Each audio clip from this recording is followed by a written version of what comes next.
মুক্ত, চাঁদা মুক্ত, দখল মুক্ত, এই সব বিষয়ে যখন আমি হাত দিছি গোটা দেশটা মনে হয় আমার পাশে দাঁড়ায় রয়েছে।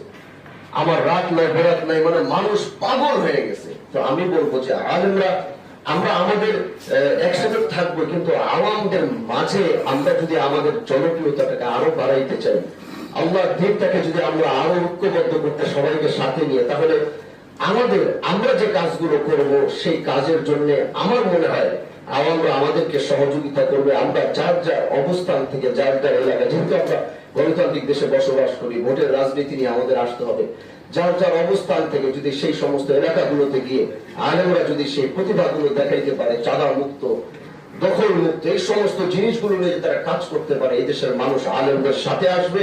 আগামী নির্বাচনে আমরা এই 16 বছর বা 17 বছর পরে একটা সুন্দর বাংলাদেশ দেখতেছি। আলেমদের ভূমিকা বিগত বছরগুলোতে ছিল না। দাদা জান রহমতুল্লাহ আলী সে পাকিস্তান ফিরে 3 বার এমএলএ ছিলেন, এমপি ছিলেন, ফরিদপুরে। সেই আমাদের হাফিজুর রহমান, তাদের সমাজে একটা আমিন সাহেব রহমতুল্লাহ আলী যে একটা প্রভাব ছিল, সেই জিনিসটা থেকে আমরা অনেক পিছিয়ে আছি। কিন্তু আমার বিশ্বাস ইনশাআল্লাহ আগামী জাতীয় নির্বাচনে ওলামায়ে কেরামের যে প্ল্যাটফর্ম, ঐক্যবদ্ধ যদি আমরা ধরে রাখতে পারি, সমস্ত ইসলামী দল সহ যদি আলেমরা একটা প্ল্যাটফর্মে দাঁড়াইতে পারে, আগামী বাংলাদেশে আলেমদের একটা বড় ভূমিকা থাকবে, এটাই আমরা বিশ্বাস করি। আল্লাহ আমাদেরকে তৌফিক দান করুন। নাসরুল মিনাল্লাহ ওয়া ফাতহুন।